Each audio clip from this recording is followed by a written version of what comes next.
Time to do some sketchy shit. Doo-dah, doo-dah.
Wow. Hello. What? Nothing much. Which what? Well, welcome to Stupid O'Clock, everybody. I guess everybody's probably John and Dan in the chat room.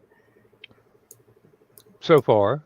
I think Joe D must have a good show rolling right now. That's hey, it's either that or everybody's hungover from the either the King's coronation or the Kentucky Derby. So. Oh, really? Okay. Forgot about the Kentucky Derby. Oh. Lindsay watched the coronation. She stayed up all night and was awake most of the day, and then took a good, well-deserved nap this afternoon. I love. I can't remember the kid's name. Louis, who is King Charles' godson, the littlest one, yeah. And he got real tired. He got bored of being at the ceremony and disappeared. Okay. Hey. And here's what's royal funny. prerogative. Everybody said, oh, he's going to hear about it after, walking out of the ceremony and all that sort of stuff like that. I love what one paper did. They went back and they found a picture from Queen Elizabeth's coronation that showed a 5-year-old Prince Charles sitting there yawning at her ceremony. So it's like, yeah, go ahead and give Louis a heck. after. Yeah, really. What runs in the family stays in the family. Well, I have an update on last night's dinner. I went Okay. to Moe's Southwestern Grill and got the home wrecker burrito. It is And properly now you're single? it is properly named. Hey, I Donna. woke myself up twice last night blaming Donna. Hey, Dawn. You're like an hour and 40 minutes early. Oh. And y'all were talking about the Kentucky Derby. I heard a new description of the Kentucky Derby. Amish NASCAR. I can't think of it any other way. Pet actually fits. Really. Now, if you look at them, they used to have the buggy race, or what they call them, had a little two-wheeled cart. Yeah. I can't remember. Basically, it's a modern version of Ben-Hur. Yeah. Yeah, and that one would look kind of Amish. Yeah. Oh. Hello, Carl. Welcome. And Dawn. And Dawn. Yep. Carl's not going to stick around very long. He's tired. He had company today. So he is probably worn out. But he will watch everything on the rerun tomorrow. So we've got to have a good show for Carl, if nothing else. I just got a message from Sean Sullivan. He said his anniversary will be during LibertyCon this year. Do I have any restaurant recommendations in and around the Trade Center? Oh, that's up to you, because I know Sullivan likes Aretha Frankenstein, but he can't ever get up in time to get there before they are packed. So, and that's for breakfast. Later in the evening's pretty good. Well, I mean, seriously, if Sullivan is physically able to leave later in the evening, well, he could go out to Brandon Road and go to Shakey's. Oh, he could go to Steak and Ale out on Brandon Road. Oh, or Sailmakers. Oh, and then let me see. What you cringing for? Are those all gone? Yep. He could go up to Joe's neck of the woods up on Ashton Terrace, go to Darris's. Oh. Yeah. Oh, have you been by there lately? Have you been by there lately? No. Remember how Darris's was up on a little hill? Yeah. There's now a hole and all the way back to the neighborhood. Apartments. It's for agency. Storage buildings. Oh, really? They turned that whole thing into a storage. Oh, yeah. There was a place where there was a nice restaurant here in the Athens area. It was there for decades, and then the family that owned it, I don't know if there was a death in the family or if they just got tired of running a restaurant, but within 2 weeks after they closed, it was all storage buildings. I mean, tore down the restaurant, put in storage buildings in 2 weeks. I mean, it was prime location, but that was a good restaurant. It was a really good restaurant. They've been trying to turn that Darris area. There's some construction company that bought out that property back there, and they've been storing stuff there. It was a container yard and a storage facility for a long time. Like had RVs and stuff like that. Yeah, it's now full-fledged storage. Now, did they tear down the old Darris house? Yeah, it's actually house is gone. Oh, yeah, the house and the ground level is about 40 feet below the basement of the house. It's gone. That's odd. No, I have not seen any of that. I'm even looking at it on Google right Maps. now, Yeah. and I see the big, gravel lot. Because strange enough, my house was right over there behind that. Back when I lived in that neck of the woods. Donna has just joined us. And Donna, Dawn, and Carl are still going on about the celebration of life for Mike's late wife. So, Donna and Carl hosted that. Well, a get together in that celebration today, and wish I'd been there, but something about the 800 miles between us kind of prevented me. But yeah, hey Donna, that's a long Carl. drive for 2.5, 3 hours. I mean, it's all I can do to get to HallowCon and LibertyCon these days. Yeah. So,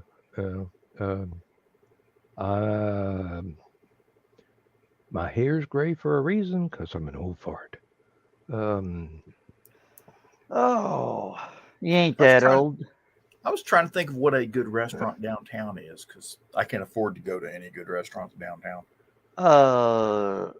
Without getting my car impounded.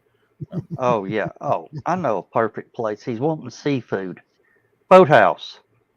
Boathouse would be good. Oh, Dawn. 130 miles. I mean, you remember Cheeseburger? Yeah. Before the building fell down? Oh. Yeah. Yeah. And then, what was it? Genghis Grill. We had one of those. I always like going there. Well, they're out at Hamilton Place. They've all moved out to Hamilton Place.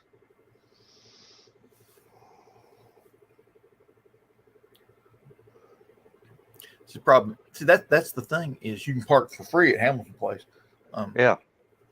Republic parking downtown is so damn ridiculous. It's not even funny. They think they're Atlanta.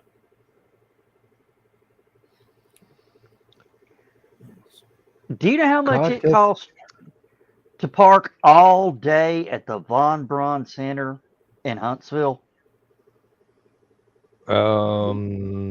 Last time I was there, I don't remember having to pay. It's probably somewhere around $25, $30 now. 10. Just 10. Okay, that's even better. Blew my mind. That's not terrible. Well, you got to remember, the last time I was there, it was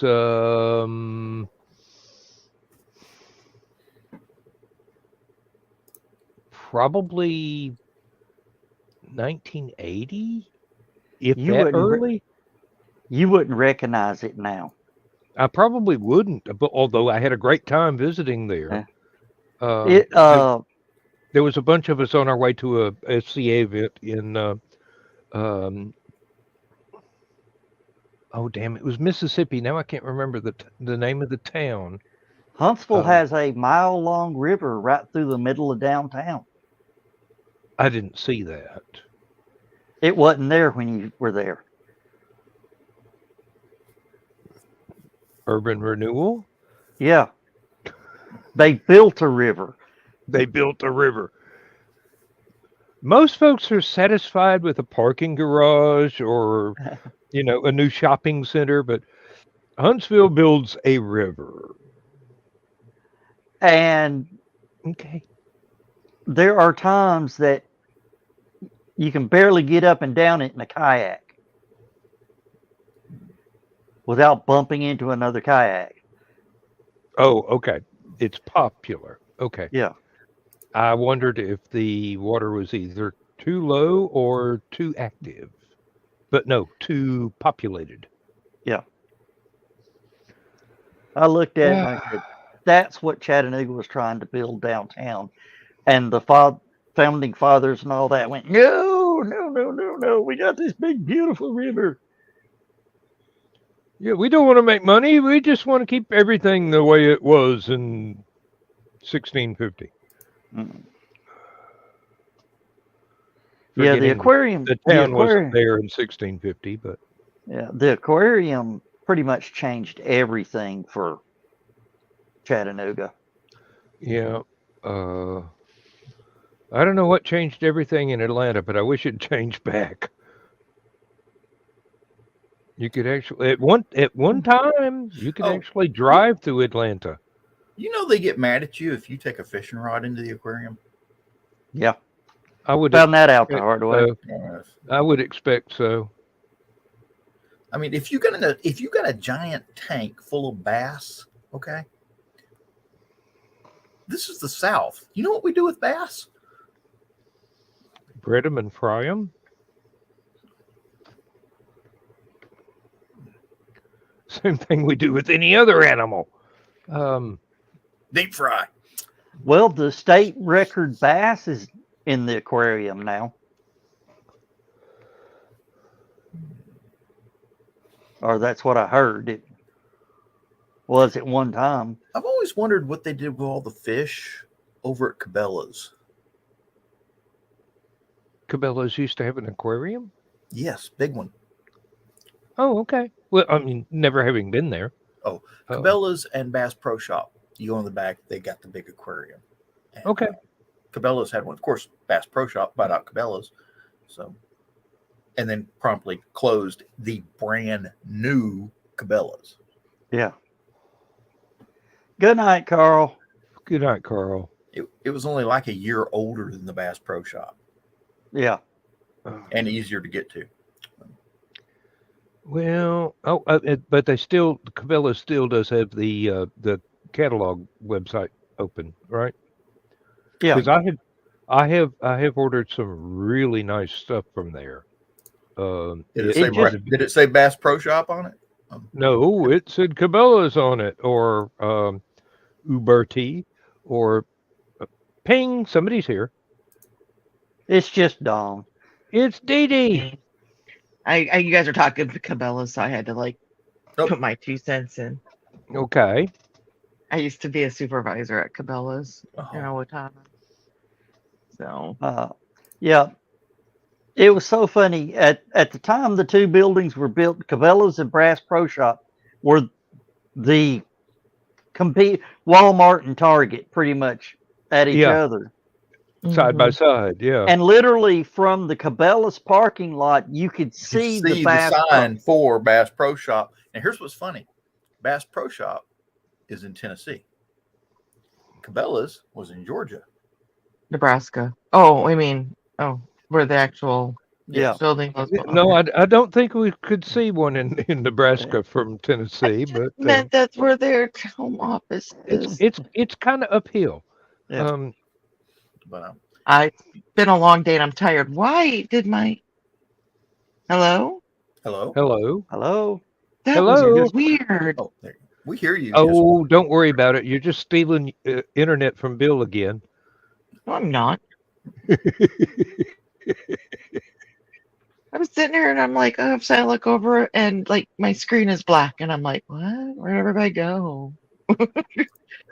Bass Pro Shop. They used to go to Cabela's. Now they're Well, and I will say this, one of the biggest issues with Cabela's is that they opened too many damn stores.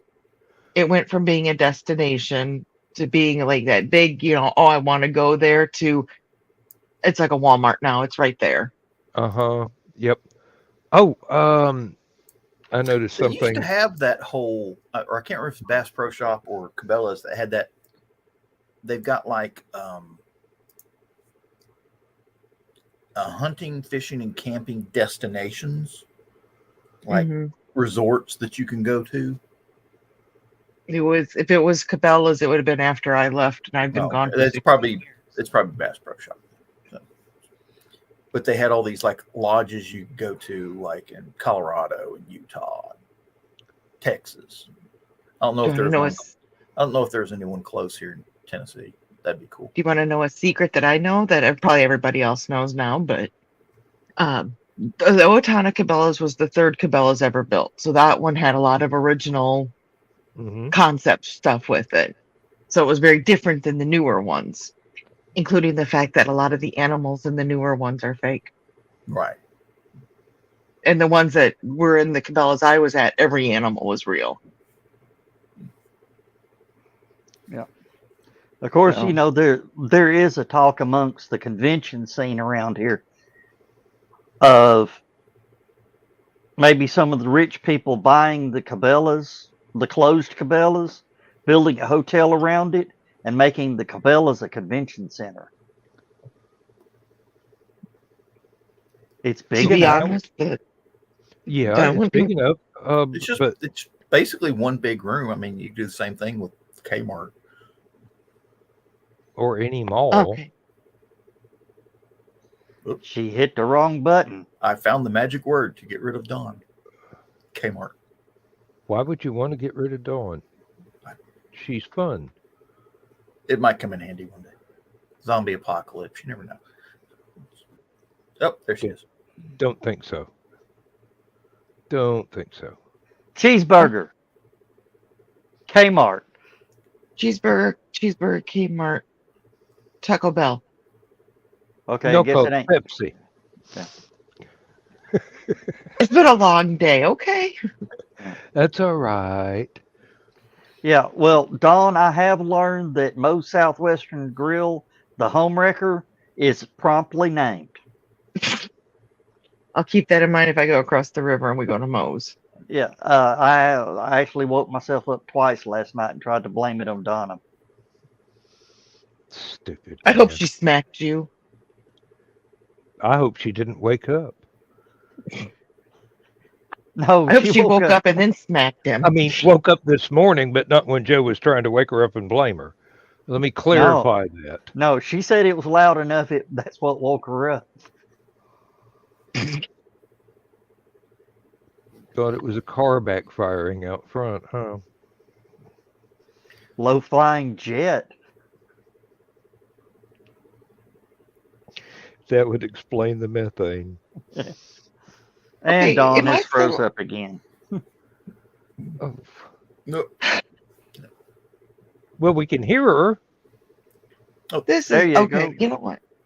It's weird. It keeps because I'm on my phone and usually it'll keep going, but for some reason tonight the screen just keeps going back to my home screen. Hmm. I Okay. don't know. Sunspots. Probably. Update. And until They Stephanie updated tells your me phone and reset all otherwise. your settings. Wouldn't surprise me. So maybe that's a sign that I should get my tired, exhausted butt to bed. Yeah. Aw. Looks like you're gonna be running solo tonight, Dan. Wouldn't be the first time. Be a short I'm show. sure- Hey, Chris. There's Oh, Chris can Chris. join in, right? Yeah, Chris can join in with you. If he gets home in time, yeah. Drive faster. No, I'm kidding. It's all right. The world will not end if there's a 15-minute last man standing tonight. I mean, well, Oh, Donna that, says she'll be here. yeah, that's probably where Rich and Joe Bachman are. Cabela's or On the way home from. on the way home. Were they at Carl and Donna's? No. Mm-mm. No, I wouldn't think so. Oh, okay. Well, then, so much for that idea. It was an Why would- idea. It wasn't a bad idea. Yeah. Why would They're Chris eight- drive Why would Chris drive 800 miles? Oh, excuse To meet me. No, I'm kidding. Well, Chris just come saw to think of it, disturbing that's a good news. reason. Well, And, Chris, jump in here and tell us about it. What was the Oh, disturbing news? it Before my might be phone goes away. It might be something that Lindsay told me just before the show started while I was waiting on the headphones to charge up.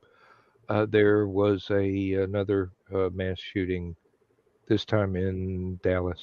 Allen, Oh, Texas, no. Northeast. City Cafe Diner is being forced to leave its current location next to Days Inn. No. That's Chris's Oh, bad news. that is Um, bad news, Mm-hmm.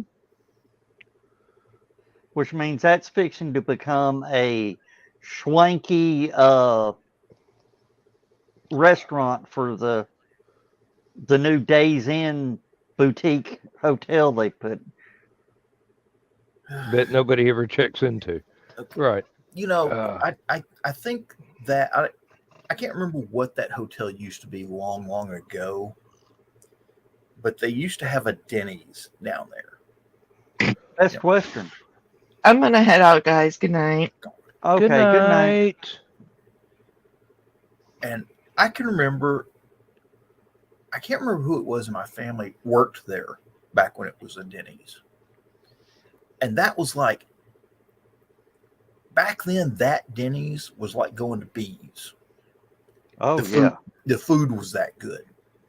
Oh wow. You know, well, there was this thing downtown where all the hotels had really good restaurants in them. Reed House still has good restaurants, but they used to have this restaurant. Not only did they do stuff for the Reed House clientele and the people and the businesses around the area, they used to make salad that got sold in Red Food Store around the area. All the local grocery stores Oh carried. wow. They had pimento cheese, chicken salad, egg salad, tuna salad, all these different little, you know, and you buy the little cups of it. And heck, I grew up eating those colonial bread and Reed House salad dressings, or whatever you want to call them. They say Chris says that June 26th is the last day. They're staying open to make all the LibertyCon money. The last day of LibertyCon is the 25th. Okay. That Moving makes to a perfect Broad sense. Street location, but due to the late notice, it won't be ready until September 1st. Wait a minute. They're Okay. on Broad Street. No, they're on Chestnut. Is it Chestnut? Yeah. Mm.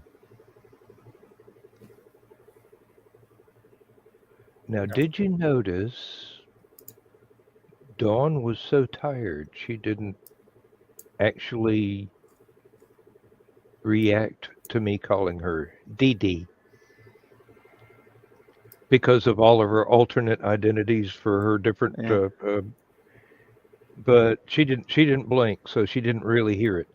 Yeah. Oh, Joe, we were both wrong. What? That's Carter Street. Carter Street. The It's other across- side's it's a- Chestnut. The other side is Chestnut. Yeah. Yeah. Okay. And Broad Street's on the other side of the is it Crystal Building? Yeah.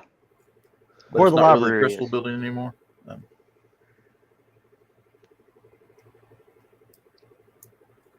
Broad Street's the one that runs down to the aquarium. Yeah.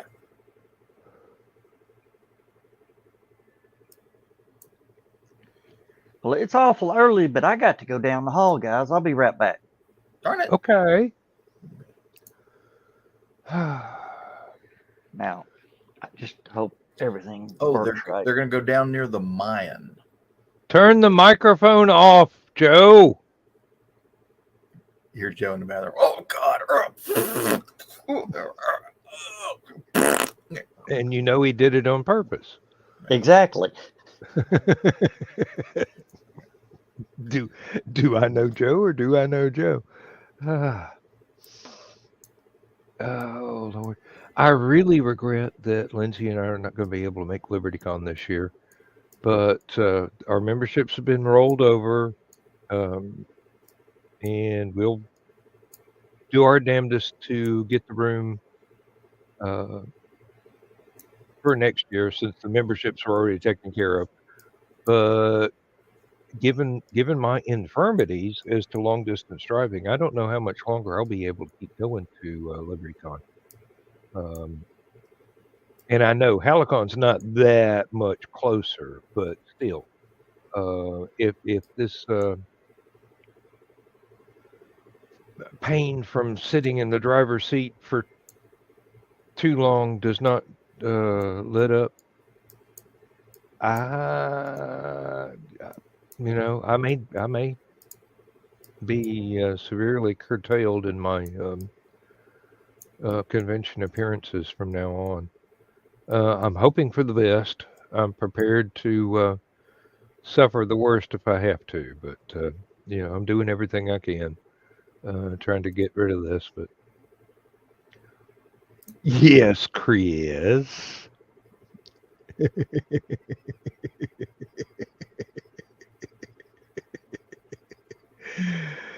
I never claimed to be good, just witty.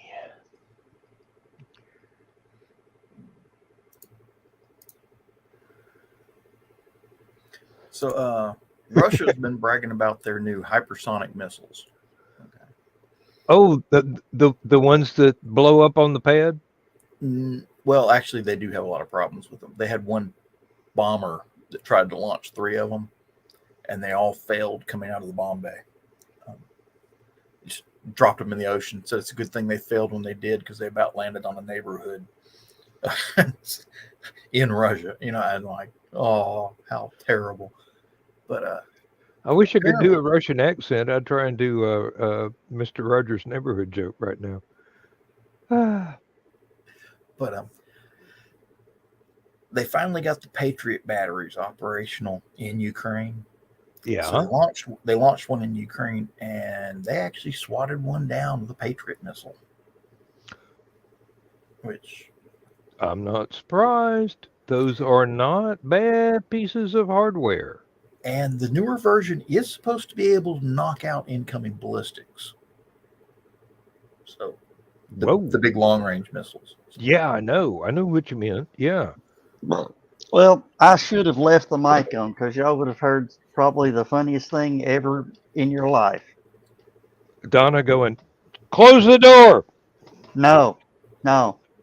You've seen the meme where Thor puts the hammer on the toilet and Spidey can't go pee?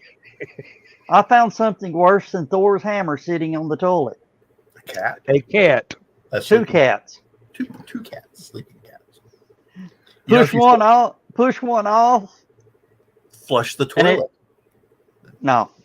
That won't work. Get a fly swatter. You push one off, and when you go for the second one to push it off, the other one hops back up. Perpetual motion machine. Yeah. Nope. I've raised cats for too many decades. You get a fly swatter or a squirt bottle, they tend to go, "You're serious, aren't you?" and run away.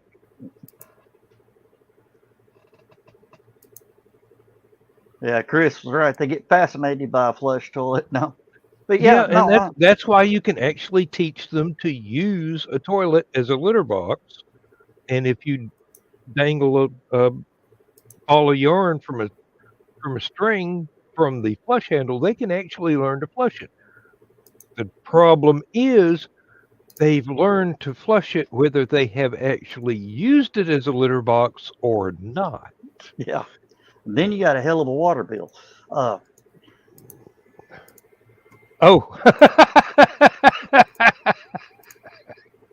Donna. We got one cat, when you tell her, get out of the, when you want her to get out of a room, say, get at it, go. She lays down and does this flat cat in the floor. If I'm flat, you can't see me. I think Donna's idea of the pool noodle or my idea of the fly swatter probably would have an effect. No, I can't do a cat that way. I have too many memories of fly swatters. No. Okay, valid. I do too. And John's you may be a little old for this, Dan, but John would understand the meaning. Hot Wheels track. I had Hot Wheels tracks, but that was not one of the devices utilized in the disciplining of myself as a little boy. Thank God.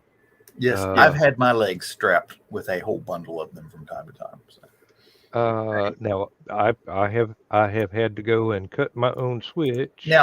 Now, Joe, Yeah.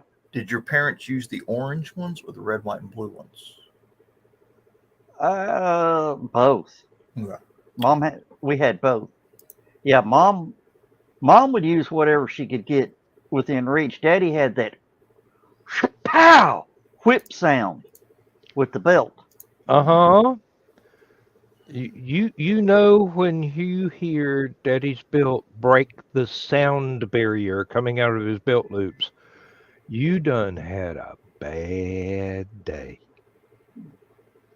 Maybe a week, but at least one day.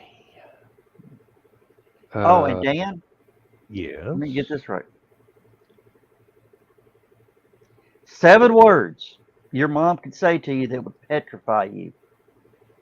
First 3 are all of my names. No. Just wait until your father gets home. Nope. Mama never used that. You're lucky. No. If I did something that she thought I needed to get punished for, she didn't wait on Daddy. It was right then, right there. I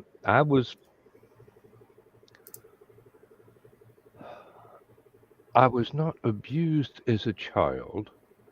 I was trained to be good, or at least Yeah. not get caught. That's the thing. Once I got to be a teenager, I learned not to get caught.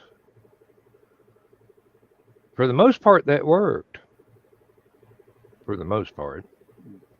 Sometimes I and screwed up so bad couldn't help but getting caught, but and John, did you see the answer to your post earlier today? Yes.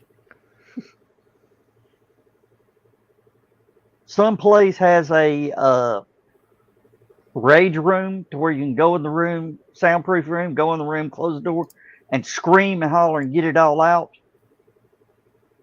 And John said that's what Joe needed at the city of Chattanooga. I said I had one. It's called the cab of my truck. I've got one. It's called work. I've got an entire factory to scream and rage and as long as nobody thinks I'm directing it at them, I won't get written up or Yeah. have to go see a shrink. Yeah. Well, there are companies now that have little areas that you can go in and scream and holler and get it all out.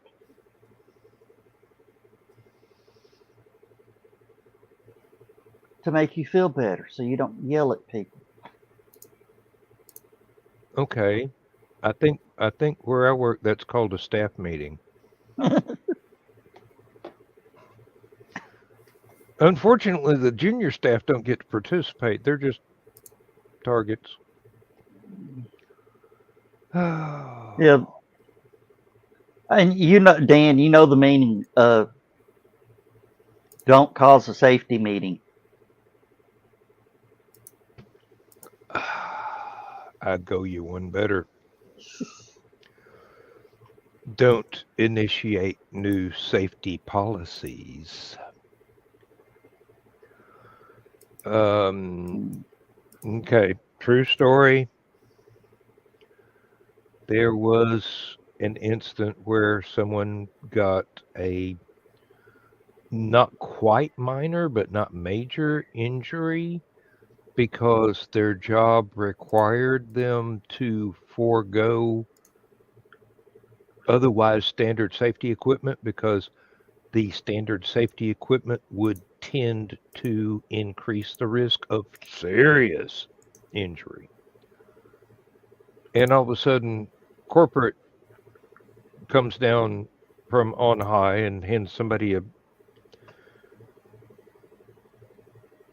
deity chiseled tablet going, no, everybody's got to do this now, no matter what. But they didn't take into account common sense things. Oh, yeah, that's like walking around from place to place and not participating in any other activity, or going to the bathroom, or eating your lunch, or the way the safety rule is written, it would make it unhygienic to comply 100% to the way the rule was written. And corporate's got the attitude of, we know what we meant. And I've got the attitude of, I know what you wrote down. You need an editor. Oh, and another thing I learned, Dan, you know, close to one of your last few days there, Mm-hmm. if there's a safety meeting, pop a bag of popcorn. Take a bag of popcorn into the safety meeting. It'd have to be one of those 55-gallon drum size bags like you get at the theater. Or if they have a microwave in the meeting room, just go ahead and pop it during the meeting. Try not to burn anything, but if you do, hey, it enhances the ambiance. Yeah. There were times I did show up at some of the safety meetings with a bag of popcorn. More power to you. Yeah, that's when I started getting on the naughty list at work. Oh, I started getting on the naughty list at work when I demonstrated that I possessed common sense. That too. That's counterproductive in the corporate hierarchy. We know what we meant to say. You should know too. We know what you No. wrote down. We know what you wrote down. I can guess at what you meant, but a good lawyer could still hamstring you. I'm getting tired of being a smartass at work. It's counterproductive. I'm on short time. All I want to do is do my job, stay as invisible as possible, and serve out the rest of my sentence and get paroled or retire. Same thing.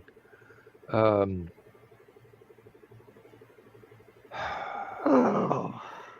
7 months. That's all I got left. You can do that standing on your head. After this long,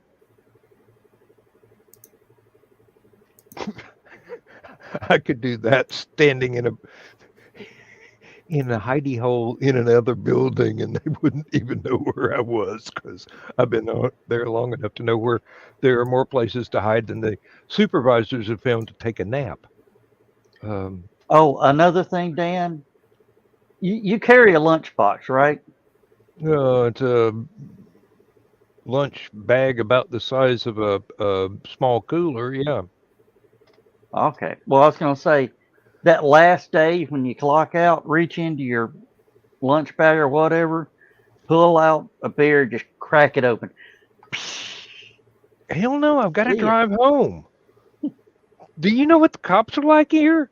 I ain't drinking a beer at work. We had one guy retire, and honest to God,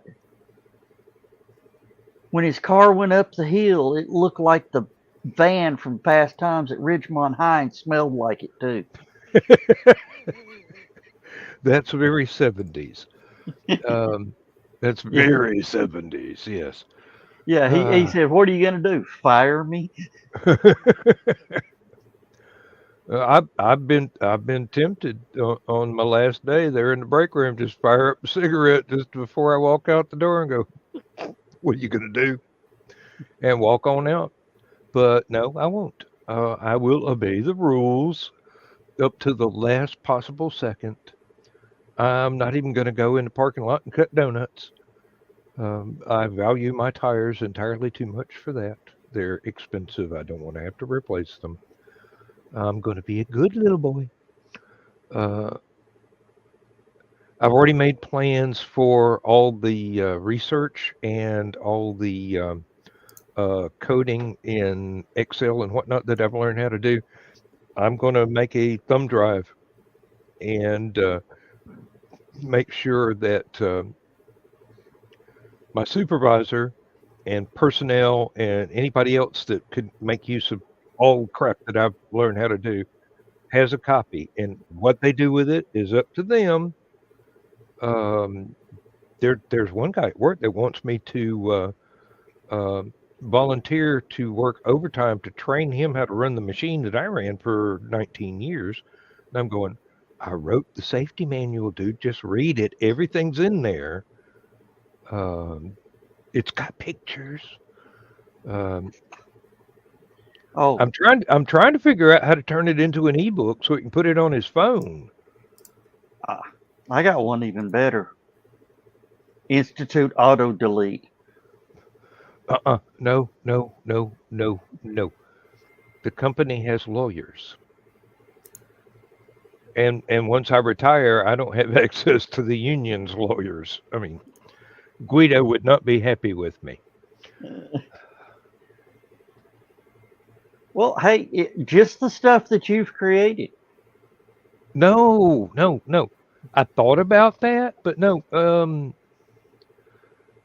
Why would I be that cruel? Seriously, if it's going to help somebody else have an easy way to do the jobs that I know how to do, rather than do it the company way, why would I want to harm them? Just give it away. Seriously. Yeah, you have a different type of job than I had. Yeah.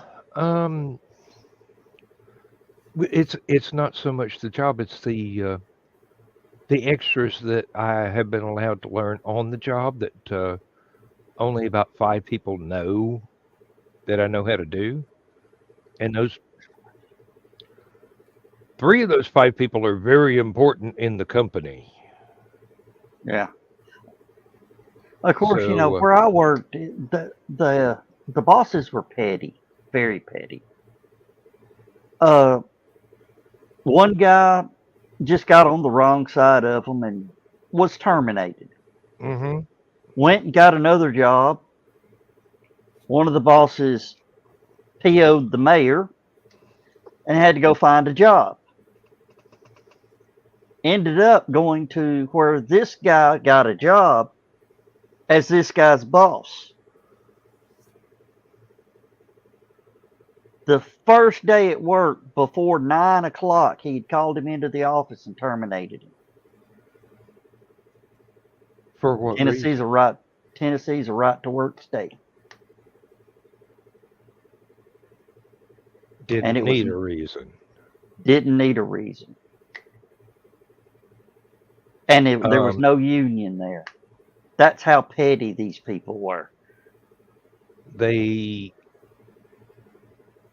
okay. Self-censoring in this instant. Yeah. Tennessee is not a place I would want to fire somebody just cause I didn't like them. Yeah. Uh, It was. that might tend to make the national news. Yeah. Not well. I can't. If I say this is identifying, I'll tell you off air sometime something about it. It's quite all right. It's quite all right. Wait till we are in person. Yeah. Yeah. Don't even use private chat or anything. Yeah. But yeah, you're gonna love the story I got. I mean, the guy. I mean, he when they medically released me from my job, Mm-hmm. I said, I'm eligible to go right down here and start drawing my retirement, don't you? He goes, you are? I said, yeah. So thank you. You are now paying me for the rest of my life not to come back down here and listen to you.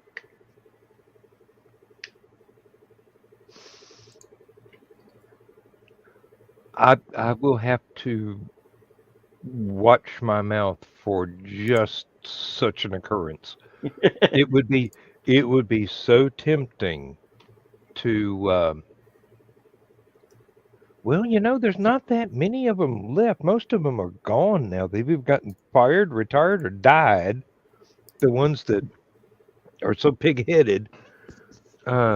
We've got people that have come into the jobs newly, and they're way on up the corporate ladder and all this, and they think because they've got a college degree they know everything. But then we just tend to step back and let them give their instructions, and we follow them implicitly. And when things blow up, we don't even go, I told you so. We just kind of go,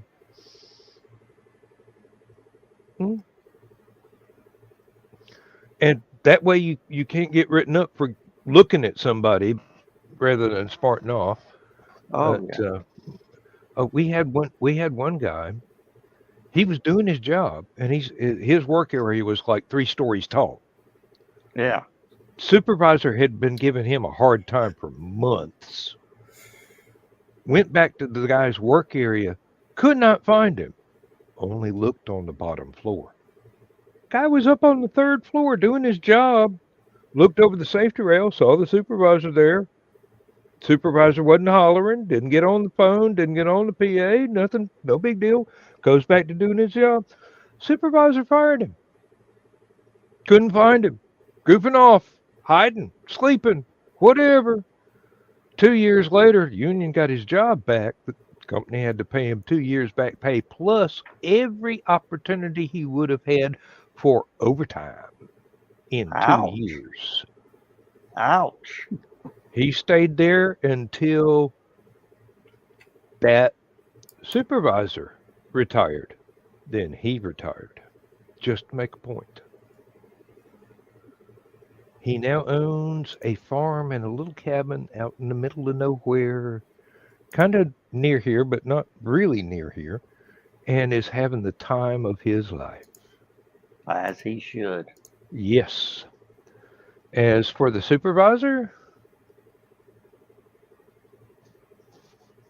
I don't even know if the guy's still alive.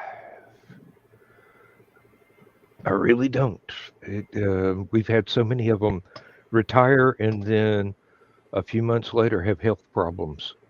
And they either going home or suddenly pass away, or even worse, both. That's a common occurrence where I used to work. When you retire, I am now right at that age to where retire, or not age, but time away retired, Mhm. that they drop dead or health issues kick in. Yeah, yeah. That's And why I left at 50 instead of 62. it's a horrible thing. It really is, and especially given all the health hazards from the chemicals and stuff that we've used over the last almost 50 60 years that years, I've been yeah. there. Um, there have been cases where somebody got exposed to something for way too long a time and had to leave and didn't get to enjoy retirement for very long before health caught up with. Of course, they also had, they were heavy smokers, heavy drinkers, and whatever. It was not 100% exposure to, at the time, unregulated chemicals, Yeah. because they're heavily regulated now. I mean, seriously, OSHA caught on to that, and they're regulating everything, including tap water, as far as I know now. Yeah. But we had one guy had been there longer than me, heavy set guy, real, I mean, big but very heavy set, and he was working in one of the environments that was extraordinarily hot, and uh, he went down into the basement there where his work area was doing his job, got overheated, as far as we can tell, went back to the exit stairway, sat down on the bottom step, and that's where they found his corpse about 3 hours later when somebody noticed he didn't go on break. Mm. Evidently, he had a heart attack there from the heat, the stress, the work, and not being extraordinarily healthy at his age. Yeah. He was not much older than me, maybe a year or so. But it tore everybody up. It really did, because he was very popular, very nice guy. Everybody loved him. Yeah. Hard worker. In this case, entirely too hard of a worker. Yeah, 'Cause we he- had one boss that really was the exact opposite of that. And actually, me and him got in one of the arguments. And I told him, I said, you know what? I really hope your wife has you cremated when you die. And if she puts you at a cemetery, the urn's real high up. He goes, why? And I said, because grass is never going to grow in your grave from all the piss from the people you pissed off.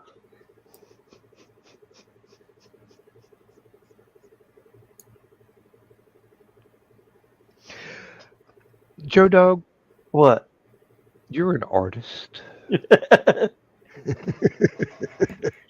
Oh, and there's nothing like saying to a retired Army lieutenant colonel, let me give you something the Army never would, a full fucking bird. I've never had recourse to do that. Nope, haven't ever had a reason. Okay, Chris says right here, this is so true. Yes, it is. When that you have hobbies and interests when you retire, if you work all your life, you'll waste away after you retire. Fortunately, the most It's a shame important part, it's a shame you're not a book writer or something, Dan. fortunately, the most important parts of my life take place away from the job. The job just Pays the bills. finances my life. My life is not the job. There's a lot of people that never learn that lesson, and they should, because it would make them a whole lot healthier and happier. You know, Work Dan, is just money coming in. It's not your life. It's not the be all and end all of your existence. Your life is the be all and end all of your existence. I Work just is got to thinking about this, Dan. You ought to pull a Lewis after you retire. You and Lindsay get that trip out to San Diego, hop on that boat, and sail to Hawaii, do all the things. And they island hopped from the cruise ship and then cruise back home. maybe in 180 degrees the opposite direction. When I retire, Lindsay and I should move to England, let me buy a canal boat, and we will cruise up and down the canal network of Great Britain until I fall over at the tiller, and still be writing books and making music and everything else. About the only onerous job of that would be emptying the cassette toilets every 2 weeks when they get full. Yeah. I'll be right back. All right. I'm going to be sending you a private message because that just reminded me of something I needed to ask you. Okay. All right. Well, I'll do it when you get back. What are you doing, John? You looks like you're studying up a new topic. What are we? What? Where's our topic? Well, my brother and his wife and kids live in Anna, Texas, which is a few hours or about an hour north of Dallas. Yeah. That shooting that took place in Allen is just north of Plano, which, if this is Dallas, I got to do it backwards. Anna would be up here, and Allen would be over here. I was just looking at the map, trying to figure out. I'd seen the signs for it, but I never got that far up north to Allen. So, yeah. Oh, okay. So he was close, but still far away. Oh yeah. It's about like saying the shooting was in Hickson and he lives in Saudi Daisy. So. Okay. Oh, did you ever hear the story about the old Georgia farmer and the Texas farmer sitting met somewhere and got to talking about the size of their farms? No. Georgia farmer goes, yep. Well, the Texas farmer says, yeah, you can look out and not see the other side of my property. Georgia farmer says, yeah, mine's the same way. Mine's on the other side of that ridge over there. Texas farmer goes, ah. He says, you can get in your truck and drive all day and not get to the other side of my farm.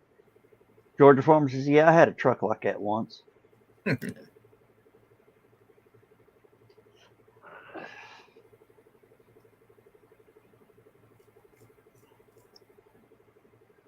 Oh, so let's find something to talk about. Well, I heard that, City Cafe's closing, but they're waiting until after LibertyCon, which is pretty slick. Smart idea.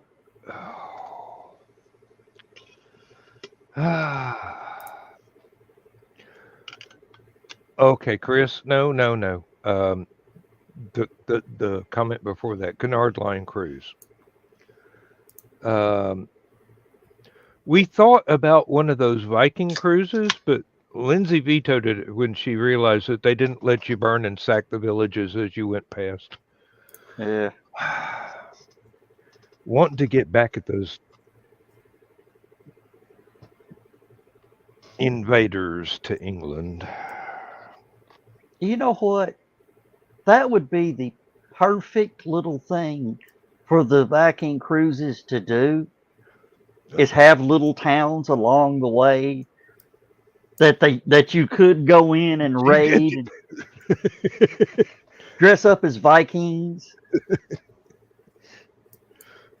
No, Lars.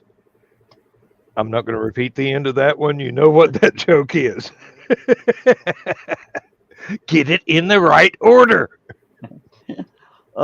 Chris saying, yeah, that's hotel's decision, not City Cafe. Yeah, I know, but it timed out just right. Oh, Donna likes the idea about the Viking cruise that lets you raid and pillage villages. Yes. And theme the cruise to that. Actually give you Viking clothes to wear. Have the salon to where they could do the braids on everybody's hair, all that crap. Well, one of the reasons that a lot of people back in the day were objecting to the Vikings was that they bathed and brushed their hair. Yeah. So the local guys couldn't compete with Clean and Will Group. It's like all of a sudden the local guys are going, these Vikings listen to ZZ Top. Sharp dressed man. Yep.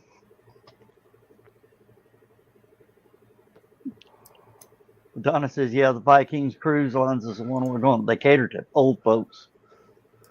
You ain't seen some of these cruises. There are some people that probably spend 48 to 50 weeks a year on a cruise.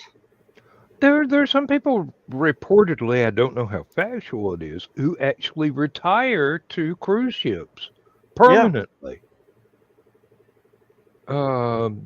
That's a great idea, I but would like to have that much money, but evidently it's pretty much even with the average retirement pay for somebody that's been working for 30, 40, 50 years.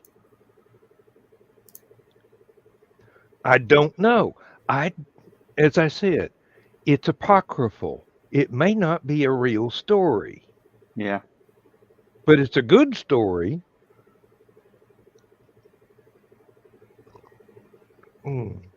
Oh, I got to remember that one. they What? did you hear about Prince Andrew What did he do today? now? Oh, What the did hat, he? the hat trick. No. He I mean, they almost had to armed escort him out to his vehicle and the British version of the Secret Service get him out of there. They turned on him. The crowd did. Booing, Oh, okay, booing and okay. screaming. Not something he did. Well, His reputation exceeded him.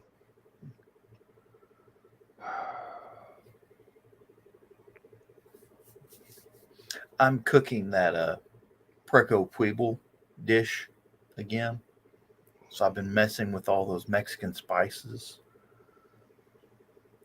And the annatto seed. It's kind of like cinnamon, but sweeter. I've washed my hands 4 times, and they're still slightly orange. I can still feel the habanero peppers, and the smell is wonderful. That's the problem. Living in the post-plague era, the surgical gloves that you could use to protect your hands from that are no longer able to be found anywhere inexpensively. Oh, Lord. I got a box of the rubber surgical gloves from work many years ago to use when I chop up homegrown peppers to put in my pickled pepper jar.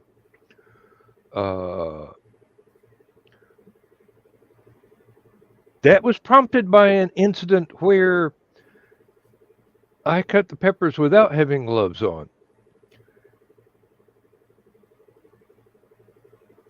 And no matter how many times I washed my hands, Yeah. there was a severe skin reaction in an unfortunate situation. So I learned that disposable gloves, good idea. Well, Yeah. I'll tell you a place to go look. Harbor Freight. Harbor Freight and online Granger.com. Yeah. Believe it or not, when the pandemic hit and everybody was buying out all the stores of their gloves and all that, They never Harbor thought Freight. about Harbor Freight? Harbor Freight had a steady supply coming in. Yep.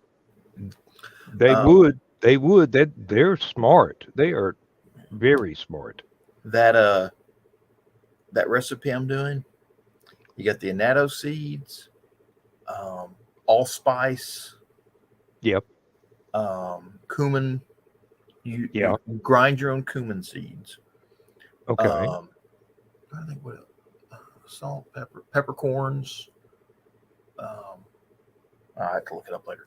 But so I put them in the grinder. I'm grinding all that stuff, and it's just you mix it with lemon juice and orange juice and vinegar, and make your marinade. Mm-hmm. You put the Sounds pork, good. You let it marinate overnight, and then you cook it, slow cook it for 4 hours. So it's not,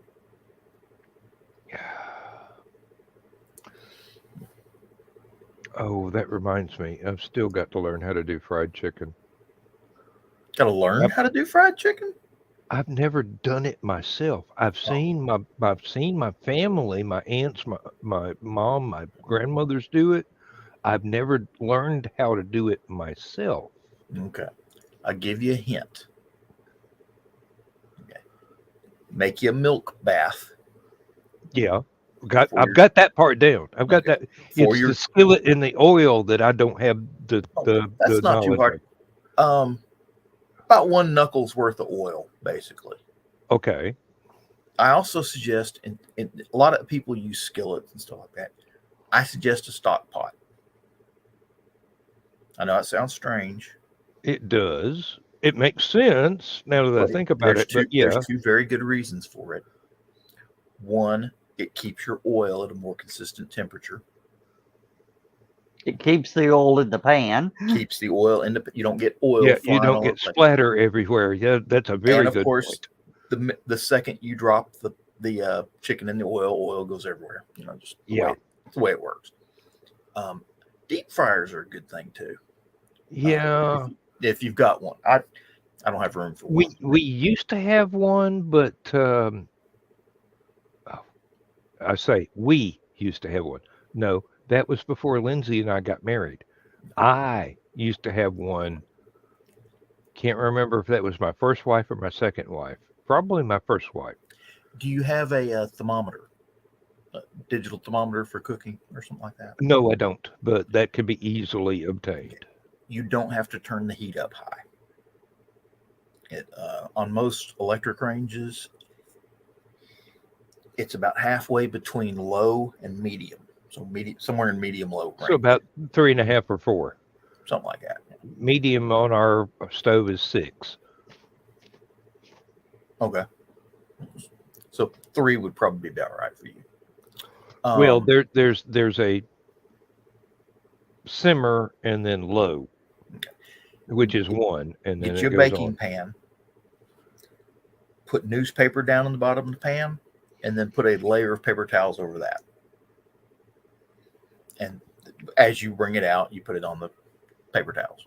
I'd probably put a cookie rack in the pan over the newspaper and paper towels. Something like that. Yeah. And then of course you do your milk and egg bath. After you put it in a Ziploc maybe with some milk. Let it marinate overnight, and then put it in the fridge for about 2 hours. Then you take it out and do the milk and egg bath. And then some people will do flour and then a milk and egg bath, and then put it in the breading mixture, which I've never understood that. But yeah, really, that sounds like an extra step you don't need. I mean, exactly. But apparently you can get a better crust. You can get a better crust off of it.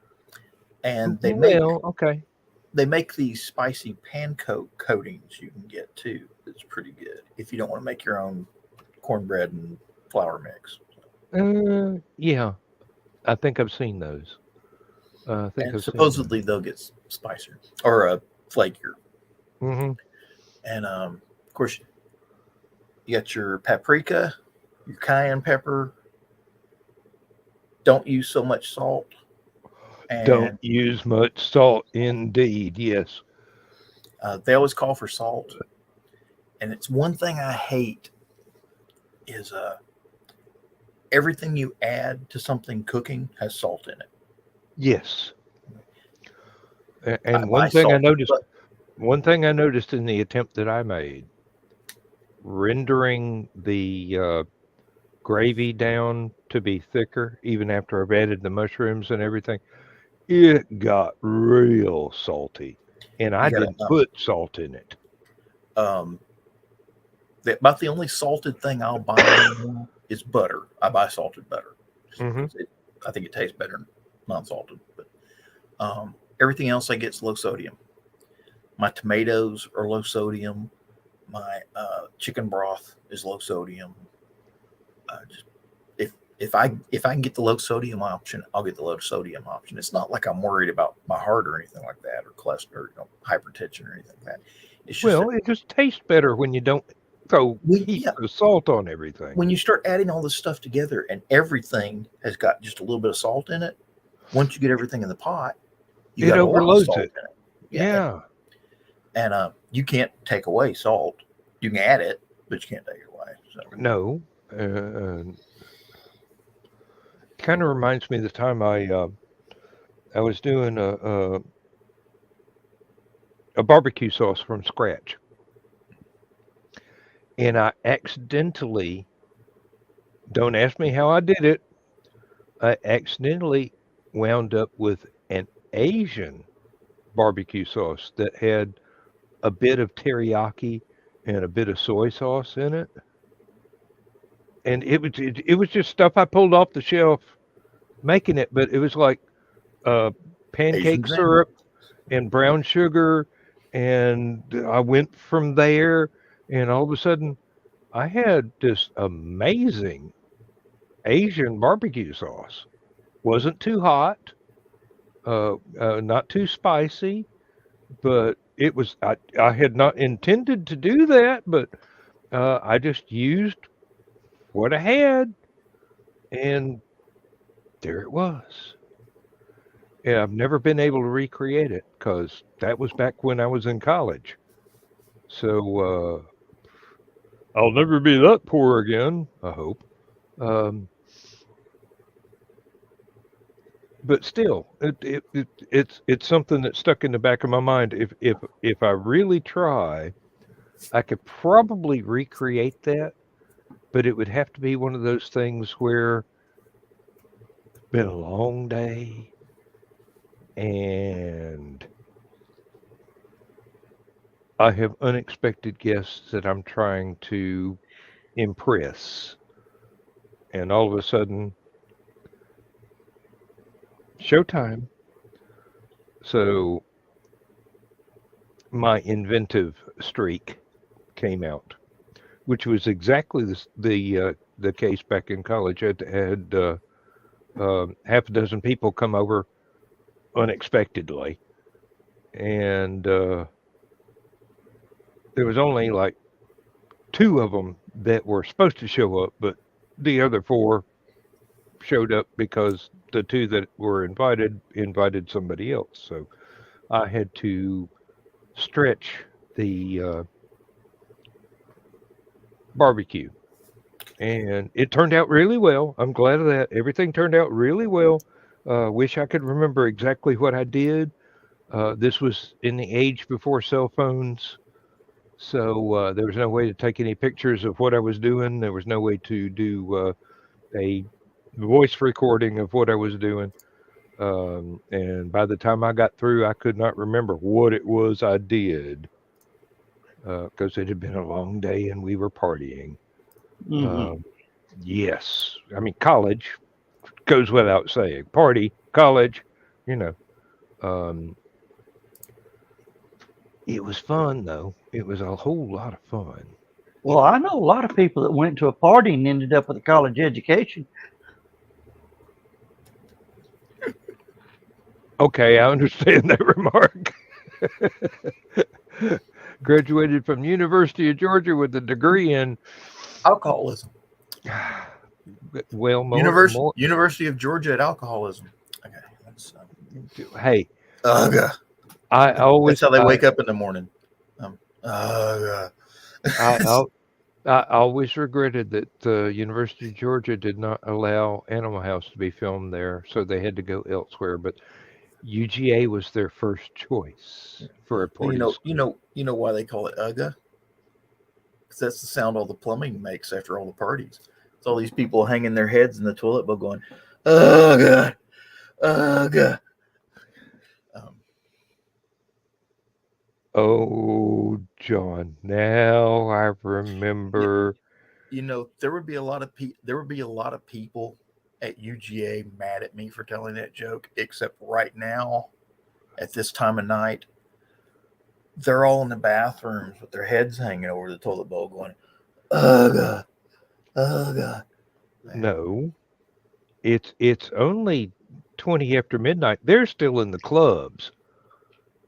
They've been drinking since 6 AM, yeah. They're trying to figure out how to get home without getting arrested. You know, No, they don't care about getting home. They're still in the clubs.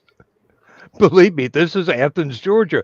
Nobody worries about how to get home. you know how they find their way back to the college area? They follow the line of blinking police lights from the club back to the college. You can't argue with that one. Have you ever been to Athens? Yes. Usually the cops just go, college kids, it's not worth it. They ain't got no money. We can't write them out a ticket. No, you just go to downtown and you look around till you see the arches. And then if you're sober enough, you can figure out how to use the red light to get across the road safely. And from there on, your dorm is only a short stagger away. Okay. I've been to UGA games and I've walked all over that damn campus, and there ain't no such thing as a short stagger there. Okay. That's Okay. I grew up on a farm. Short stagger may be my own measure, but you got to remember I grew up walking miles a day, usually because I forgot to get gas for the tractor. But Well, y'all heard about the police officer watching this guy at a bar? He comes out of the bar, staggering, trips over the curb, walks up to his car, drops his car keys, walks around to the other side, tries to unlock the door, drops his car keys, finally gets in it, sits there, never starts the car, just sits there. About 20 minutes, 30 minutes after the bar closes, he starts the car up, backs out, pulls off. Woo! Police lights him up. He said, "Can I help you, officer? I noticed you were a little staggery and all that. I need you to do this Friday. Everything is perfect." He goes, "I saw you just staggering and all that. What was going on?" He says, "I'm the designated driver. Oh, no, I'm the designated decoy." there you go. Yep, that's the way it goes. Yeah. back in a In moment. the version I heard, he was toting a case of beer out and put it in his trunk, and then couldn't figure out how to get in the rest of his car. I'm the designated decoy. Yep. And the case of beer was his pay from the other bar patrons for being the designated decoy. Now, the lesson from that is rednecks ain't stupid. We just talk funny.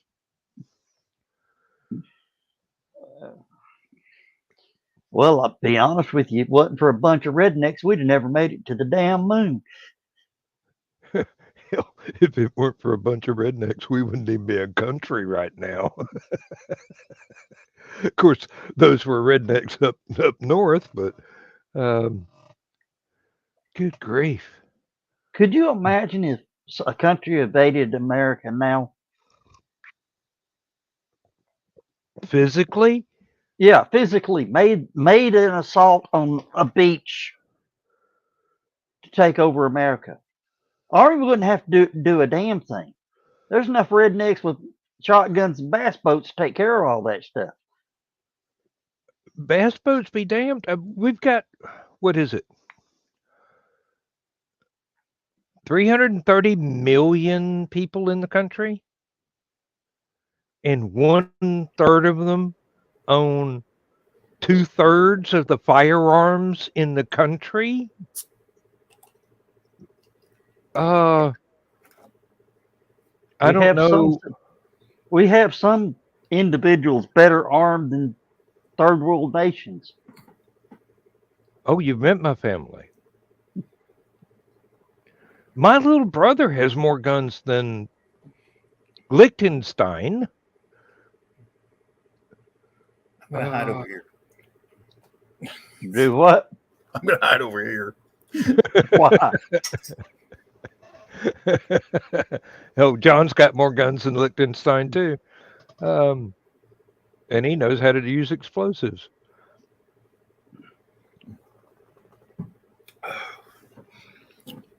Army training. Army strong. Army training, sir. Bowed That's a up, fact, sir. Jack. Oh Lord. I was Ah, looking for something today on Google Maps back when I was stationed up at Fort Knox, yeah. and of course You were this, stationed in that area, weren't you? yeah, Okay. and everything's changed. I mean, it's ridiculous how much that place has changed. Okay, Hurley Tank Park has this huge building right in the middle of it now. It used to be the world, like one of the largest motor pools on the planet. A matter of fact, if you ever watched the movie Stripes, they filmed part of that at Hurley Tank Park. Oh, okay. The part where he's trying to go AWOL and his buddy comes along and ambushes them out behind the tanks, and they're sitting there fighting on the pavement, and the MPs pull up. That's Hurley Tank Park. Okay. They filmed all that at Disney Barracks, affectionately known by the U.S. Army as Disneyland. Okay. Yes, I kid you not. I'm no. You say it. I'm going to accept it. All of that, all of those historic white buildings that they filmed that at, gone. Just bulldozed all the old World War II barracks. Oh, The only things left, there's a few historic buildings from the World War II era that are still there. The LST building is still there. It's on the historic the places, National Registry. National Registry of Historic Places. It's a building. It's a big, long, white building, and the front end is bowed out and up to simulate the drop ramp from a landing ship tank. They used the building to train people how to load and unload LSTs with tanks. That's a good idea.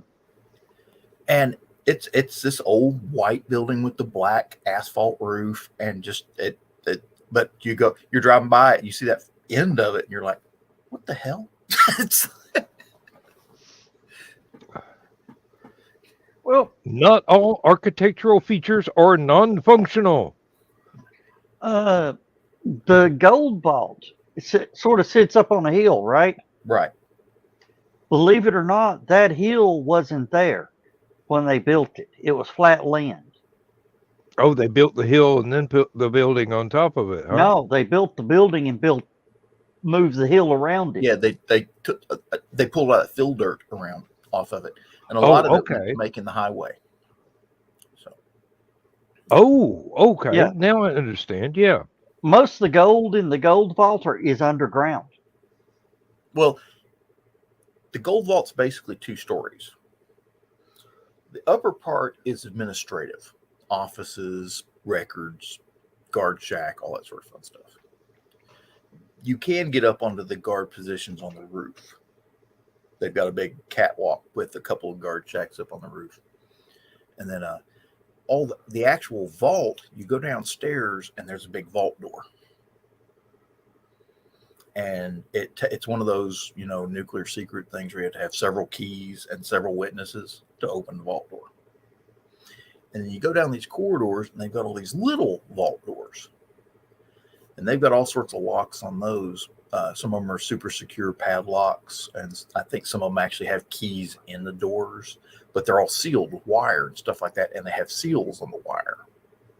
Yeah. And they've got the little wrench with the seal maker on it that they can go in and reseal and they got dates of last time it was open, who inspected Last time it was inspected, yeah. And then some of them, I can't remember if they used to, if I remember correctly, keep inventories on the door, but I think they quit doing that. It's because nobody ever goes down there and open them, so what's the point? Yeah. Just a good way for records to go bad. So they got them in file cabinets upstairs now. So. Yeah, I was watching something, History Channel or Science Channel or one of them, there in the 70s, they used to hire high school football players. I met one of those guys. He, I want to say Harwood or something like that. He owns the Ford place there in Radcliffe. Yeah. Woodruff, Harwood, something like that. But he was one of those football players back in the day. His family owned that Ford place dating back to Henry and the Model A. Yeah. And they would hire the football players to come in and to count the gold. Swarm to secrecy. Oh yeah. And what they would do, and the reason they got the football players is because that stuff's heavy. Yes, it is.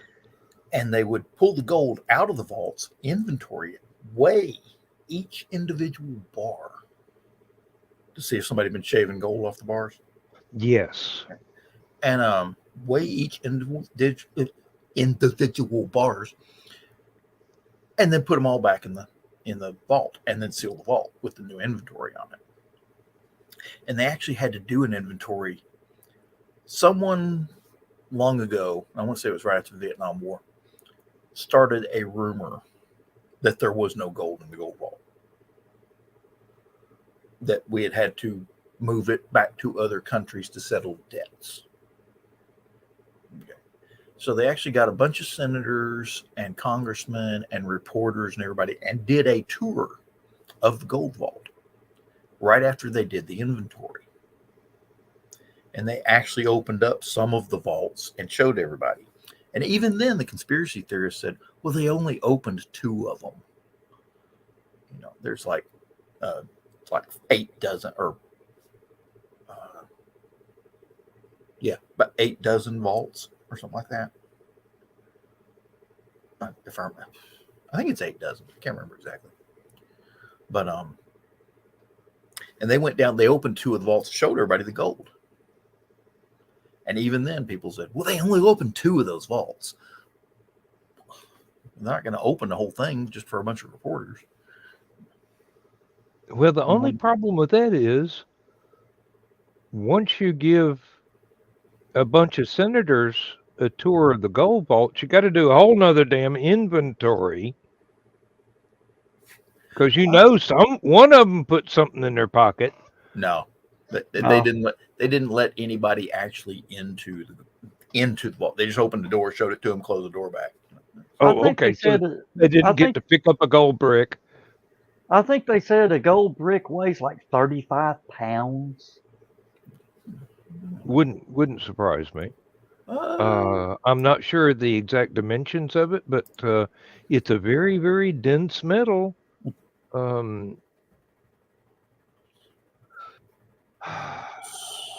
That's why it's in the basement on the ground. Could you imagine that stuff 4 or 5 floors up? You know, you'd have to build the floors in that level to be able to withstand a waterbed. The mint out in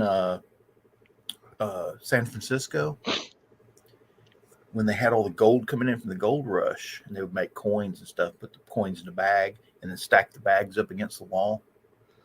And the walls, of course, were lined with steel. Well, they went in later and started pulling all the gold coins out, and you could see the dents in the steel where these bags of gold coins had been packed up against the walls. And the weight of all the bags stacked one on top of each other had pushed the bags into the wall and dented all the steel. Mm-hmm. It said, to this day, you can still go in there and see where all the gold coins were. I did not know that there was a mint in West Point. Yeah. Until I got one of the West state Point quarters that was marked with a W. I've been collecting the Denver mints and the Philadelphia mint. Those were marked in the coin collector's book. I get one marked with a W, and I go, "What the?" And a friend of mine who is all right, let me see here, knowledgeable in these things said, "That's from right. West Point. That one's not." not really common. You get a rare one there. It's not extremely rare, but it's rare. A gold bar or gold bullion or gold ingot, however you want to call it. The ones used by the central banks and traded among the bullion dealers is a 400 troy ounce. Now, see, that's 12.4 kilograms or 438.9 ounces. So that's about 25 pounds. About Yeah. 25 pounds. About right. Yeah. Roundabout. So them boys got to work out. No kid. Hey, they were better football players when they went home. Could bench press a Buick. Yeah, the guy that was Donna said she said saw a show. All of a sudden, guy showed up one day, and they said you're not needed here anymore. They were still hauling, doing counts. Something happened that he was not allowed to go back.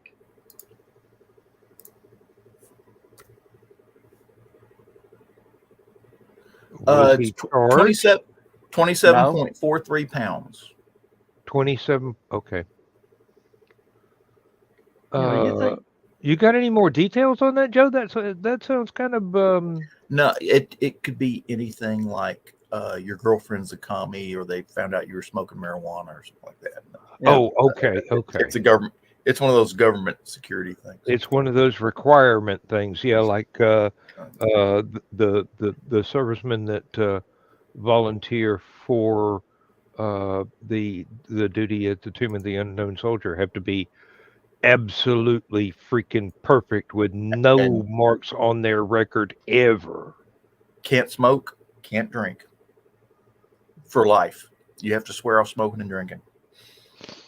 That's been sort of disproven, but because many of them years later, yeah, they'll have a beer. Long after retirement. Yeah, Yeah. but not while No, on not service. while on duty. No, while in service. well, exactly. That's what I meant by on duty, in service. Yeah. And even I then, was you have to I wait was till considering on duty to be the entire service history Yeah, before yeah. they I mean, that's even after your inactive reserve time. Hey, yeah. apparently, the Bullion Depository at Fort Knox holds 147 million troy ounces. This is 4,580 metric tons of gold bullion.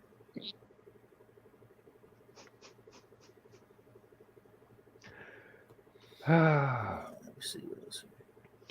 And somewhere on there one wall is Sean Connery's autograph. And Interestingly enough, they tell you they can't let you see any of the gold that's in the depository, but if you go to the depository and you stand on the road in front and you look at the gold depository, you can actually see gold. The seal for the United States Treasury that's above the door is a big gold plaque. Solid gold. I don't know if it's solid gold, but it's kind of funny. When I was stationed up there, you go to the Patton Museum, see all the military displays they had set up there. Had Patton's revolvers, had Patton's Olympic target shooting revolver, and his targets from the Olympics. oh yes, okay. I got confused because he usually toted 1911s, didn't he? No, he had he had a 357 Magnum and I want to say it was some type of Army revolver. I can't remember if it was the single action Army or the 1917 45 caliber revolver. I thought it was a peacekeeper. Huh? I thought it was a peacekeeper. I couldn't hear you. Peacekeeper. That would be a That's 45. single action That would be army. a 45 single action army. Yeah. The civilian version was called a Colt Peacemaker. It was derived from the single action army. Yep. Which the only difference was single action army had a slightly longer barrel. For a little more accuracy. Well, Actually, no, I think it just fit the holsters the army had at the time. Yes, I know it sounds cheap, but hey, that was the army back in the day. hey, Back in the day, believe me, the longer the barrel, the more accurate the pistol is when target shooting. And not so much that it makes the bullet fly straighter, but you get a better sight relief. Yep, Which and the less barrel flip. Yeah. Well, no. The distance between the rear sight and the front sight, the closer together it is, the less accurate it is. The less accurate it is. You get a longer barrel and put that front sight out there, and you get a better sight relief. Mhm. Or I'm sorry, not sight relief, sight radius. Excuse me. Yes. Sight relief is where your eye goes to the rear sight. Sight radius is from front sight to rear sight. That's why some of your best accurate rifles, the rear sight's way back in the back, and the front sight's way out on the end of the barrel. Yep. And then you can't, and then you miss smaller. So, What is this miss of which you speak? I couldn't hear you. What is this miss of which you speak? Says the boy from Tennessee. that reminds me of the what's his name? Chris, the sniper. Yes. That I know who movie, you're talking about, but I don't know his last name. I can't remember his last name either. He was in sniper training, and the guy's saying he couldn't hit the target. Chris Kyle. Chris Kyle, yeah. He said there's something moving off to the left. He goes, what is it? He goes, it's moving. He says, well, send it. And he says, this is your last shot. You better hit it. He shot a rattlesnake from a mile away. He says, I can't hit it if it ain't breathing.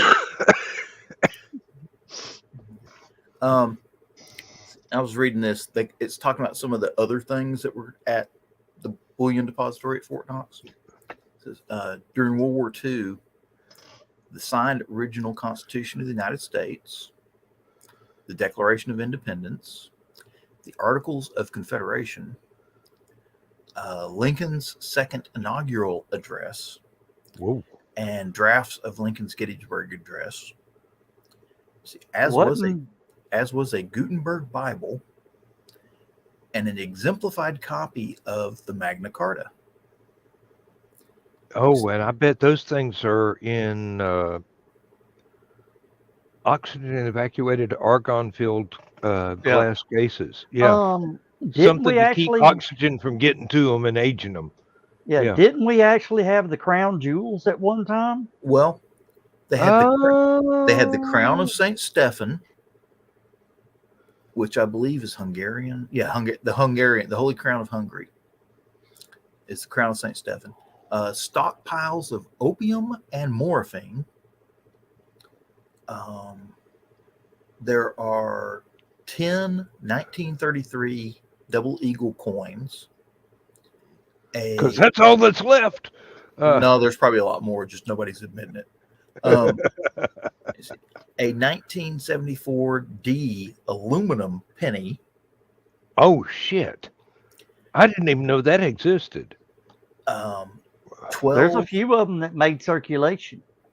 Wow. 12 gold, 22 karat gold Sacagawea dollar coins that flew on the Space Shuttle Columbia, specifically STS-93 in 1999. Wow. Let's see. Even as a collector, I'd go, I can't afford security for that.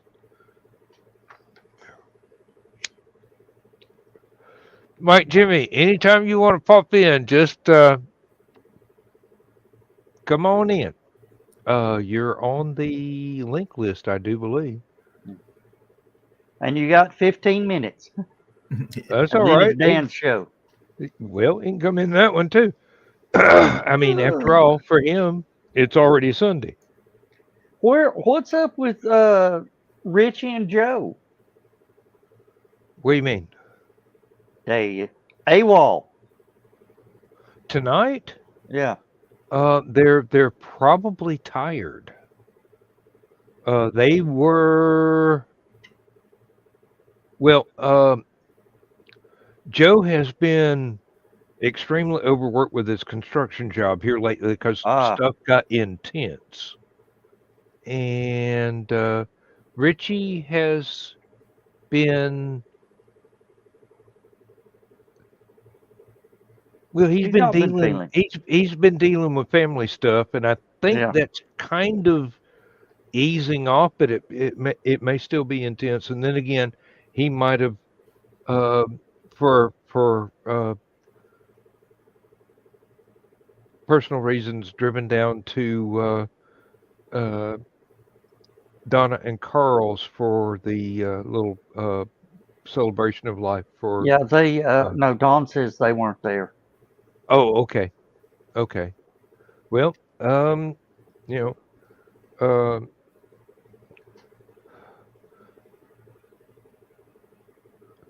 let's just say I don't remember what Richie said that might be making him extremely tired about now, but he is a very hardworking young lad, Yeah.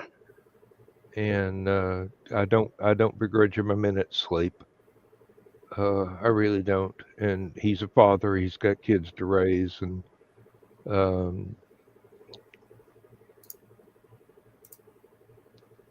oh, okay. Now I see Donna's comment. Yes. Okay. Totally understandable. Yes, indeed. Uh,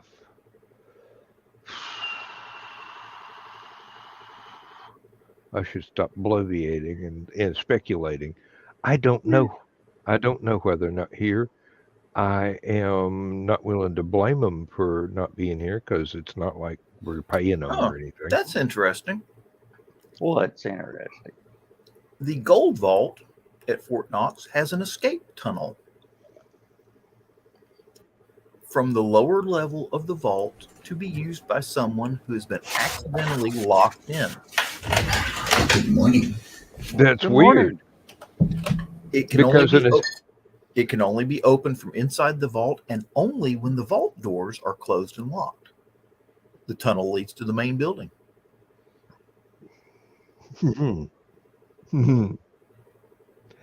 Yeah. If there's an escape tunnel with a door, it can be an entrance with a sufficient application of ingenuity and Well, it's supposed to be 21 inches thick. high explosives. 21 inches thick, you need to go nuclear. Just about. No, That's really. It was made by the Mosler Safe Company, and at the time, the vault door and the emergency door were made of the latest torch and drill resistant materials of the time. Huh. Good morning, Donna. There have only been 3 reported occasions when guests outside the Treasury Department have made inspection tours of the vault. The first was by President Franklin Roosevelt in 1943. A second inspection was made by members of the United States Congress and news media in 1974. That would have been the one you talked about earlier. Let's see. The third inspection was in 2017 when Kentucky Senator Mitch McConnell visited with a small group of officials and staff, including Secretary of the Treasury Steve Mnuchin. Let's see. Okay. And it was- I'm calling foul here. If they let Mitch McConnell in there, I know there's gold bars missing. Well, apparently, the conspiracy theory was circulated by a guy named Peter Better. He ran for governor in West Virginia. That'll tell you something right there. West by God, Virginia. Thank you. You can tell I got relatives there. Yeah. But I was talking earlier. I was in back in the day, if you went to the Patton Museum, and I think it may still be there, I'm not sure, but they had the model of the bullion depository used in the movie Goldfinger. Oh yeah. When they had the whole table and he was telling all his henchmen how he was going to raid Fort Knox, but they didn't have the whole model because that model was as big as a pool table. Yeah. All they had was the little centerpiece with the actual building in it, where James Bond stuck his head up and you could see him looking out through the little windows in Fort Knox. Well, yeah. Hence my remark that if they didn't have Sean Connery's autograph on one of the walls, they were missing a bit. Well, you've heard the theory that the movie The Rock with Nicolas Cage about Alcatraz is actually a Bond movie. He got disavowed when he got caught. Yes, I have heard that, and you know that would enhance the mythology quite a bit, along with the. There was an old movie, I think in the 70s, that was you've heard of the one that Mel Brooks said Sherlock Holmes' smarter brother. Well, this was James Bond's smarter brother, and it was basically a Bond movie, but it was James's brother, not James, as the hero. Well, James couldn't do nothing without something that Q made up.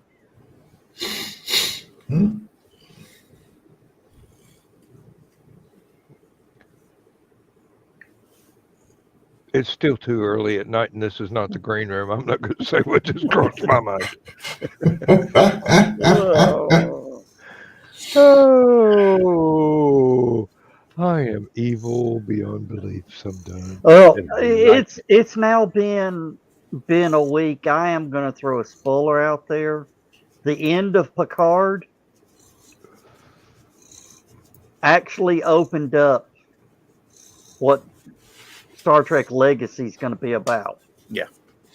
Especially with that surprise appearance. I'm going to spoil it for everybody. I'm going to spoil it for everybody. Q comes back and tells Jack Crusher he's going to be watching him.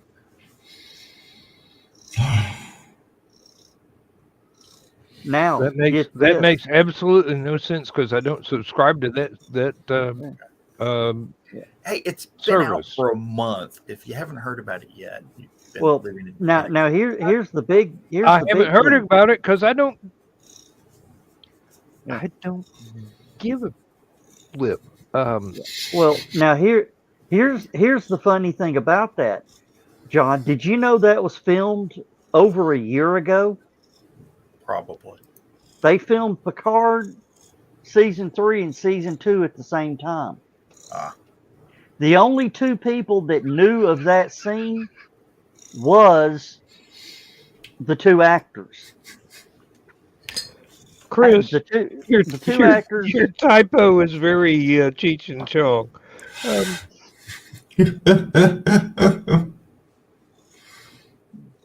But yeah, John Delancey said that was the hardest thing he has ever kept secret. I imagine so, because John's one of those talkative guys. Yeah. And having to not talk about it would be torture for him. The cast didn't even know the scene was shot. In Game of Thrones, when Jon Snow was killed, and everybody was wondering if they were going to bring him back. Well, basically, Kit Harington, they made him stay away from the studios while everyone else was coming and going at the studio. Oops.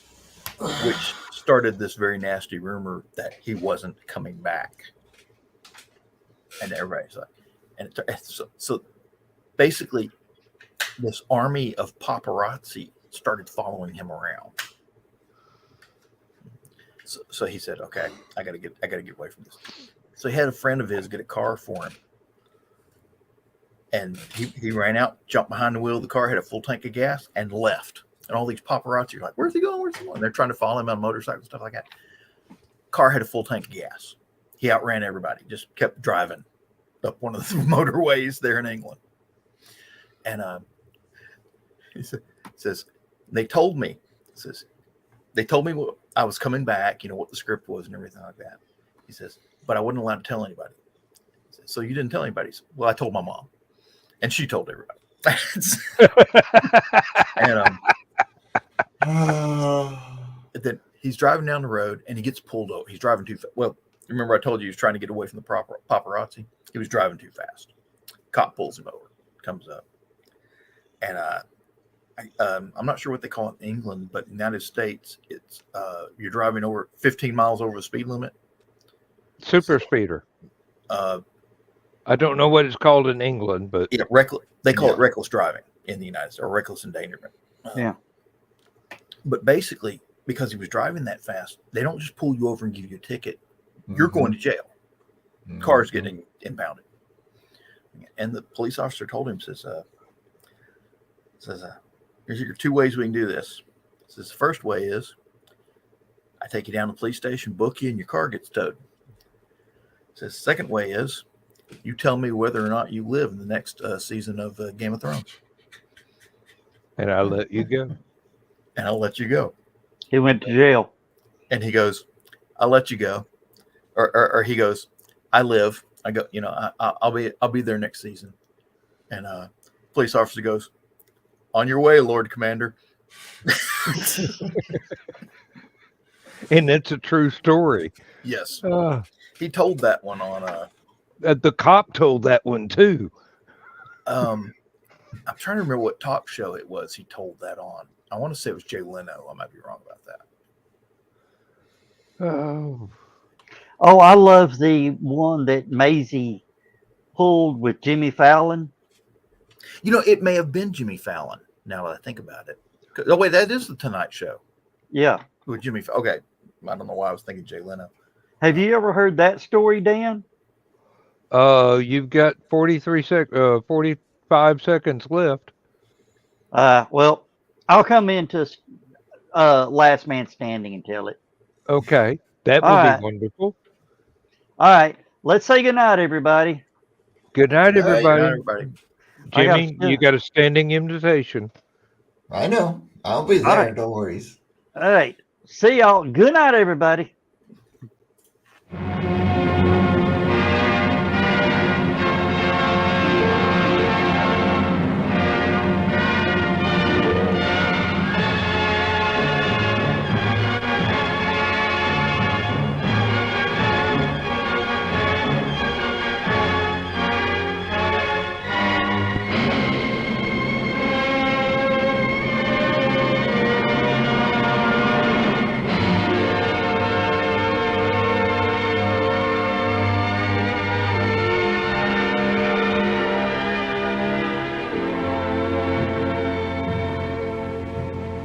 I have slept the surly bonds of earth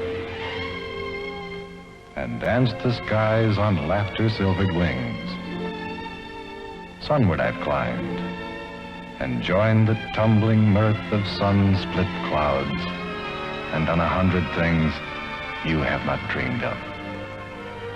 Wheeled and soared and swung high in the sunlit silence. Hovering there, I've chased the shouting wind along and flung my eager craft through footless halls of air. Up, up the long, delirious, burning blue, I've topped the windswept heights with easy grace, when never lark nor even eagle flew. And while with silent, lifting mind, I've trod the high, untrespassed sanctity of space. Put out my hand